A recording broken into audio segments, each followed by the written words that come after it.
Hello दोस्तों, कैसे हो आप सभी। मैं योगेश आपका साथी और आप देख रहे हैं योगेश लर्निंग एकेडमी का यूट्यूब चैनल। दोस्तों चलिए करंट अफेयर के बारे में बात करते हैं। उत्तराखंड के बहुत ही ज़बरदस्त ये करंट अफेयर है। डेफिनेटली इसे क्वेश्चन भिड़ने हैं पेपर के अंदर। चलिए बात करते हैं पहले क्वेश्चन पर। देखिए क्वेश्चन लिखा हुआ है, भारतीय बैडमिंटन संघ का नया अध्यक्ष किसे नियुक्त किया गया है। भारतीय बैडमिंटन संघ का नया अध्यक्ष किसे नियुक्त किया गया है।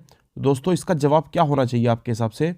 तो दोस्तों इसका जो जवाब है वो आएगा आपका बी, यानी कि हेमंत बिस्वा शर्मा। हेमंत बिस्वा शर्मा, ये बात आपको याद रखनी है। जो हेमंत बिस्वा है वर्तमान में ये असम के मुख्यमंत्री हैं। मुख्यमंत्री हैं कहाँ के? मुख्यमंत्री हैं असम के। असम के भाई, इतनी बात आपकी याद रहनी चाहिए। इसके अलावा बैडमिंटन एसोसिएशन ऑफ इंडिया के मौजूदा अभी 2022 से लेकर के 26 तक इन्हें क्या चुना गया है? 2022 से 26 तक, 2022 से लेकर के 26 तक ये क्या रहेंगे? अध्यक्ष रहेंगे। अच्छा ये दोस्तों इसके अलावा मैं आपसे बात करूं, अगर मैं पूछता हूं बैडमिंटन संघ की स्थापना कब हुई थी, तो दोस्तों बैडमिंटन संघ की स्थापना, बैडमिंटन संघ की स्थापना कब हुई थी? स्थापना, तो दोस्तों आपका जवाब आना चाहिए, आप कहोगे 1934 में, यानी कि 1934 में। उम्मीद करता हूँ ये बात आपके समझ में आई होगी और मोस्ट इंपॉर्टेंट है। अगर मैं पूछता हूँ बैडमिंटन संघ का, ये जो बैडमिंटन संघ है इसका मुख्यालय कहाँ पर है, तो दोस्तों आपका जवाब रहना चाहिए नई दिल्ली। न्यू दिल्ली, ठीक है, नई दिल्ली। ये बात आपको याद रखनी है। तो मैंने आपको क्या क्या बताया? बैडमिंटन संघ की स्थापना 1934 में। इसका अगर मैं पूछता हूँ हेडक्वार्टर कहाँ पे, तो आप कहोगे नई दिल्ली। बैडमिंटन संघ की, अच्छा मैं पूछता हूँ कि ये जो हेमंत बिस्वा शर्मा है ये कौन है, तो आप कहोगे ये असम के मुख्यमंत्री हैं। तक उम्मीद करता हूँ ये क्वेश्चन आपके समझ में आया होगा। चलिए भाई इसके बाद आगे बात करते हैं नेक्स्ट क्वेश्चन के बारे में। नेक्स्ट क्वेश्चन देखिए क्या कहता है। क्वेश्चन नंबर 2 देख लीजिए भाई। क्वेश्चन नंबर 2 में लिखा हुआ है डॉल्फिन दिवस। डॉल्फिन दिवस, डॉल्फिन दिवस आखिर कब मनाया जाता है भाई? ये डॉल्फिन दिवस कब मनाया जाता है? ऑप्शन आपके पास है 1 अक्टूबर, 5 अक्टूबर, 5 नवंबर या फिर 1 दिसंबर। तो दोस्तों भाई आप सभी को पता होगा कि भाई ये जो बनाया जाता है ये बनाया जाता है 5 अक्टूबर को, 5 अक्टूबर को होता है। चलिए उम्मीद करता हूँ समझ में आया होगा। नेक्स्ट क्वेश्चन के बारे में चर्चा करते हैं भाई। और अगला क्वेश्चन देखिए क्या कहता है। अगला क्वेश्चन देखिए भाई क्या कह रहा है। अगला क्वेश्चन कह रहा है हाल ही में नीति आयोग के नए उपाध्यक्ष किसे नियुक्त किया गया है? नीति आयोग के नए उपाध्यक्ष के रूप में किसे नियुक्त किया गया है? तो दोस्तों आपका जवाब रहना चाहिए यहाँ से doctor Suman Kumar berry. Doctor Suman Kumar berry, कौन जो पुराने थे, इससे पहले राजीव कुमार थे। कौन थे? राजीव कुमार। राजीव कुमार इनसे पहले थे, राजीव कुमार। और अगर मैं पूछता हूँ कि इनका कार्यकाल कब खत्म हुआ था, तो आप कहोगे 30 अप्रैल को। और 30 अप्रैल 2022 को इनका कार्यकाल खत्म हो गया था। और उसके बाद से कौन है आपके? Doctor Suman Kumar berry. Most important है, ध्यान रखेंगे आप लोग। चलिए भाई इसके बाद चर्चा करते हैं नेक्स्ट क्वेश्चन के बारे में। देखिए अगला क्वेश्चन क्या कहता है। अगले क्वेश्चन में लिखा हुआ है राखीगढ़ी हड़प्पा। राखीगढ़ी हड़प्पा स्थल भारत के किस राज्य में है? जो राखीगढ़ी वाला है, तो भैया आप कहोगे कहाँ पर है? ये आपका है हरियाणा में। कहाँ पर है? हरियाणा। हरियाणा में भी कहाँ पर है? हिसार में। तो जिले का नाम अगर पूछ ले तो आप कहोगे हिसार। हिसार जिला कहाँ पड़ता है आपका? हरियाणा में पड़ता है भाई। इतनी बात आपको अच्छी तरह से याद रहनी चाहिए। इसके अलावा अगर कोई पूछ ले कौन सी नदी के किनारे, तो आप कहोगे घग्गर नदी के किनारे। कौन सी नदी के किनारे बसा हुआ है ये? घग्गर नदी के किनारे। घग्गर नदी, नदी का नाम याद रखना है। अगर मैं पूछता हूँ इसकी खोज किसने करी थी, तो आपका नाम याद रहना चाहिए सूरजभान। सूरजभान, सूरजभान ने इसकी खोज करी थी। कब करी थी इसकी खोज? तो आप कहोगे 1969 में। 1969 में।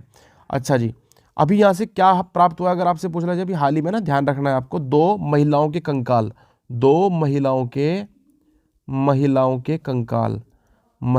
कंकाल मिले हैं यहाँ से। मोस्ट इंपॉर्टेंट है। उम्मीद करता हूँ आपके समझ में बात भी आ गई होगी। चलिए भाई इसके बाद नेक्स्ट क्वेश्चन के बारे में चर्चा करते हैं। अगला क्वेश्चन देखिए क्या कह रहा है। अगला क्वेश्चन कह रहा है भाई राखीगढ़ी हड़प्पा स्थल भारत के किस नदी के तट पर है? अभी अभी बताया मैंने आपको। तो आप कहोगे भाई कौन सी नदी के तट पर है? आप कहोगे घग्गर नदी के तट पर। चलिए क्वेश्चन आसान बन गया। इसके बाद नेक्स्ट क्वेश्चन की तरफ आते हैं भाई। अगला क्वेश्चन देखिए क्या कह रहा है। अगले क्वेश्चन को, मोस्ट इंपॉर्टेंट क्वेश्चन है। अगला क्वेश्चन देखिए क्या कह रहा है। कह रहा है भाई हाल ही में उत्तराखंड के रेड क्रॉस सोसाइटी का ब्रांड एम्बेसडर, हाल ही में उत्तराखंड रेड क्रॉस सोसाइटी का ब्रांड एम्बेसडर किसे बनाया गया है? हाल ही में उत्तराखंड रेड क्रॉस सोसाइटी का ब्रांड एम्बेसडर किसे बनाया गया है? तो भाई इसका जवाब आपका आना चाहिए, एक सुर में आप जवाब देंगे, आप कहोगे लक्ष्य सेन। अब ये लक्ष्य सेन कौन है?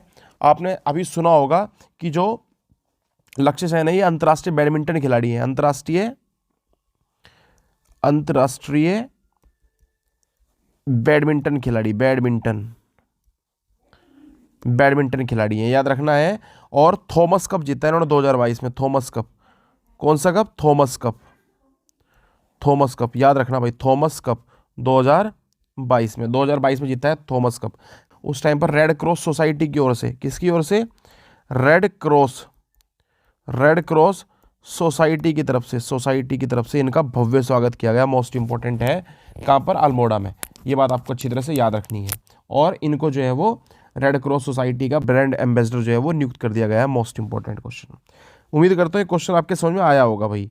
चलिए नेक्स्ट क्वेश्चन के बारे में चर्चा करते हैं। क्वेश्चन देखिए क्या कह रहा है अगला, क्वेश्चन नंबर 7। क्वेश्चन नंबर 7 कह रहा है भाई कि भाई थॉमस कप का संबंध बैडमिंटन से है। इस कप की शुरुआत कब की गई थी? कौन से कप की? थॉमस कप, जिसके बारे में हमने अभी चर्चा करी थी। तो ये जवाब आपका क्या रहना चाहिए? आप कहोगे भाई इसकी जो शुरुआत हुई थी वो हुई थी वो आपकी 1949 में। ठीक है, अभी 2022 में कहाँ पर हुए थे? तो आप कहोगे बैंकॉक में हुए थे। कहाँ पर हुए थे? बैंकॉक। कहाँ पर हुए थे भाई? बैंकॉक में हुए थे 2022 में।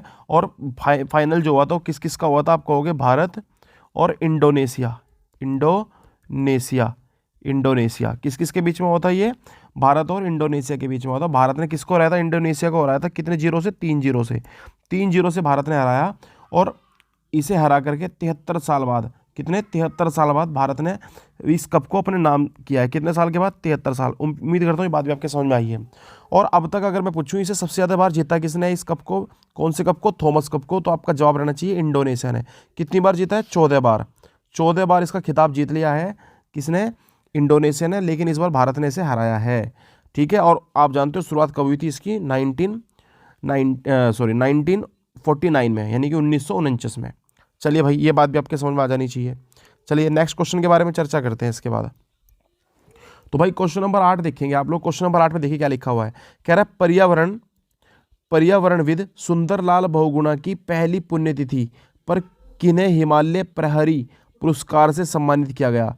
कौन सा पुरस्कार है? हिमालय प्रहरी पुरस्कार से किसे सम्मानित किया गया है? तो भाई आपका जवाब रहना चाहिए यहाँ से धूम सिंह नेगी को। किसको कहा गया, किसको करा गया है सम्मानित? धूम सिंह नेगी को। ये कब किया गया आपको याद रखना है। सबसे पहली बात तो आप ये याद रखेंगे कि जो आपके सुंदरलाल बहुगुणा है उनकी पुण्यतिथि के अवसर पर धूम सिंह नेगी को हिमालय प्रहरी पुरस्कार से सम्मानित किया गया है।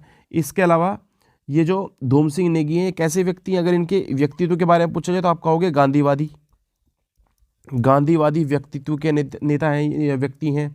इसके अलावा इन्होंने पर्यावरण के क्षेत्र में विशेष योगदान दिया है, जिसके उपरांत इन्हें वर्ष 2018 में, कब? 2018 में उपराष्ट्रपति, किसने? उपराष्ट्रपति कौन थे 2018 में? तो आप कहोगे वेंकैया नायडू द्वारा।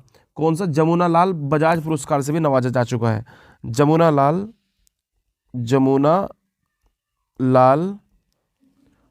लाल बजाज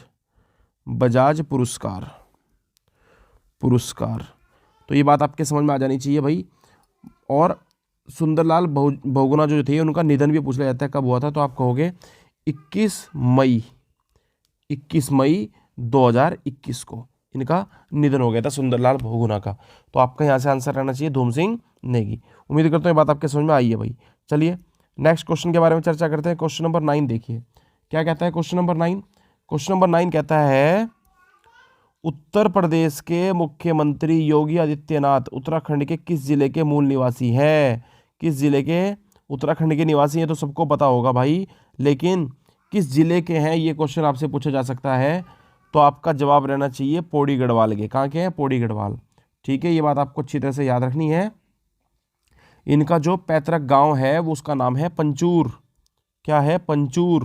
कहाँ पड़ता है भाई? पौड़ी में पड़ता है पंचूर, पौड़ी। ठीक है, अभी जो है ये अपनी 84 साल की माँ से मिलने के लिए गए थे। कितने साल की? 84 साल की माँ है इनकी, उनसे मिलने के लिए गए थे। ये बात आपको याद रखनी है। और ये जो है वो कहाँ के हैं? पंचूर गांव में रहते हैं। जो कहाँ पड़ता है पंचूर गांव? ये यमकेश्वर में, यमकेश्वर के पंचूर गांव में। ये बात आपको अच्छी तरह से याद रखनी है। चले भाई, इतनी बात भी आपके समझ में आ जानी चाहिए। क्वेश्चन नंबर 10 के बारे में बात कर लेते हैं भाई। क्वेश्चन नंबर 10 बड़ा इंपॉर्टेंट है और आसान है। क्वेश्चन नंबर 10 देखिए क्या कह रहा है। क्वेश्चन 10 कह रहा है उत्तराखंड के वर्तमान वित्त मंत्री कौन है? वर्तमान वित्त मंत्री, तो आप कहोगे प्रेमचंद्र अग्रवाल, प्रेमचंद्र अग्रवाल। ठीक है भाई, इतनी बात आपको याद रखनी है। उत्तराखंड की क्या है ये भी? ये उत्तराखंड के वित्त मंत्री हैं प्रेमचंद्र अग्रवाल। चलिए भाई, ये क्वेश्चन भी आपके समझ में आ जाना चाहिए। और अगर आ गया है तो आपको चैनल को लाइक करते रहिए भाई, वीडियो को लाइक करते रहिए, चैनल को सब्सक्राइब करना बिल्कुल ना भूलें। चलिए नेक्स्ट क्वेश्चन की तरफ आते हैं। क्वेश्चन नंबर 11 देखिए क्या कह रहा है। क्वेश्चन नंबर 11 कह रहा है हिंदी लेखिका गीतांजलि, हिंदी लेखिका गीतांजलि श्री को किस उपन्यास के लिए अंतर्राष्ट्रीय बुकर पुरस्कार से सम्मानित किया गया है? अंतर्राष्ट्रीय बुकर पुरस्कार से सम्मानित किया गया है। तो आप क्या बताओगे इसका आंसर? तो दोस्तों आपका जो जवाब रहना चाहिए वो है रेत की समाधि। रेत की समाधि ये उपन्यास है किसका? किसका उपन्यास है? लेखिका गीतांजलि का। ठीक है, ये बात आपको अच्छी तरह से याद रखनी है। रेत की समाधि के लिए इसको अंतर्राष्ट्रीय बुकर पुरस्कार मिला है। अंतर्राष्ट्रीय बुकर पुरस्कार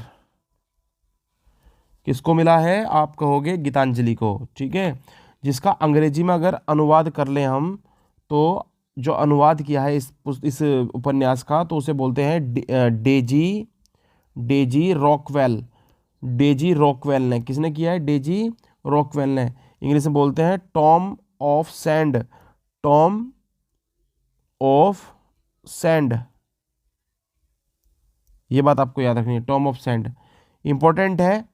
चलिए, इसके बाद अगर मैं आपसे बात करूं कि किसी हिंदी राइटर को ये पहली बार सम्मान मिला है, तो आप कहोगे ये गीतांजलि हैं जिन्हें पहली बार मिला है, जो उत्तर प्रदेश के मैनपुरी जिले की रहने वाली हैं। उत्तर प्रदेश, यूपी के मैनपुरी। इंपॉर्टेंट है, पूछा जा सकता है। चलिए भाई, नेक्स्ट क्वेश्चन के बारे में चर्चा करेंगे। क्वेश्चन नंबर 12 देखिए क्या कह रहा है।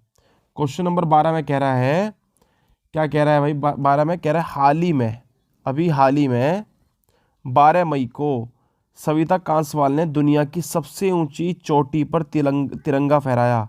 सविता कांसवाल जो है वो उत्तराखंड के किस जनपद की निवासी है?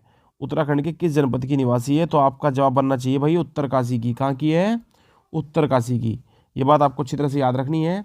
और उत्तरकाशी के कहाँ की? लोहारू गांव, लोहारू गांव की निवासी है। उम्र पूछ ली जाए तो आप कहोगे 24 वर्षीय है। ठीक है, ये बात आपको याद रखनी है। माउंट एवरेस्ट पे चढ़ी थी। माउंट एवरेस्ट की ऊंचाई कितनी है? आप कहोगे 8,848 मीटर। इस हाइट पर ये तिरंगा फहरा करके देश का नाम रोशन किया है इन्होंने। इससे पहले दुनिया की चौथी ऊंची चोटी कौन सी है? चौथे नंबर की ऊंची चोटी थी। तो आपका जवाब रहना चाहिए भाई माउंट लाहौत्से। माउंट लाहौत्से, इसकी हाइट कितनी है? आप कहोगे 8516 मीटर, 8516 मीटर का सफल आरोहण किया था इससे पहले इन्होंने। ये बात भी आपको याद रखनी है। तो उम्मीद करता हूँ क्वेश्चन आपके समझ में आ रहे हैं भाई, और आप लोगों का जो है लाइक बनता रहना चाहिए। चलिए नेक्स्ट क्वेश्चन के बारे में चर्चा कर लेते हैं। क्वेश्चन नंबर 13 देखिए। इसके बाद कह रहा है रामगढ़ विषधारी अभ्यारण्य किस राज्य में है, जिसे हाल ही में 52वां टाइगर रिजर्व घोषित कर दिया गया है? तो भाई इसका जवाब बड़ा आसान है। आप लोग क्या जवाब दोगे इसका? आप कहोगे राजस्थान। मोस्ट इंपॉर्टेंट है राजस्थान। ठीक है, देश का 52वां टाइगर रिजर्व है ये। इसके साथ साथ राजस्थान का चौथा ये अभ्यारण्य बन गया है। राजस्थान में इससे पहले 3 अभ्यारण्य थे और ये चौथा बन गया है। चौथा कौन सा बना है? आप कहोगे रामगढ़ विषधारी अभ्यारण्य। इसके अलावा अगर मैं पूछूं कि अभी तक इससे पहले कौन कौन से थे, तो एक आपका नाम याद रहना चाहिए रणथंबोर इंपॉर्टेंट है भाई। इसके बाद सरिस्का याद रखेंगे आप, सरिस्का और एक आप याद रखेंगे मुकुंदरा। ये सारे के सारे किसके नाम है? ये टाइगर रिजर्व के नाम है। कहाँ के? राजस्थान के अलावा बन गया है रामगढ़ विषधारी। तो चलिए भाई, ये बात भी आपके समझ में आ जानी चाहिए। और हम नेक्स्ट क्वेश्चन के बारे में बात करते हैं। क्वेश्चन नंबर 14, देखिए क्या कह रहा है क्वेश्चन नंबर 14 भाई, आखिरी क्वेश्चन है आज का। ये कह रहा है हाल ही में माधवीपुरी बूच को किस संस्था ने अध्यक्ष नियुक्त किया है? माधवीपुरी बूच को किस संस्था ने अध्यक्ष नियुक्त किया है? तो भाई आपका क्या जवाब रहना चाहिए यहाँ से? आप जवाब दोगे, आप कहोगे भारतीय प्रतिभूति और विनिमय बोर्ड। भारतीय प्रतिभूति और विनिमय बोर्ड, ये बात आपको अच्छी तरह से याद रखनी है। चलिए भाई, आज के लिए इतना काफ़ी है। बाकी चैनल को लाइक करते रहें, वीडियो को लाइक करते रहें, चैनल को सब्सक्राइब करना बिल्कुल ना भूलें भाई।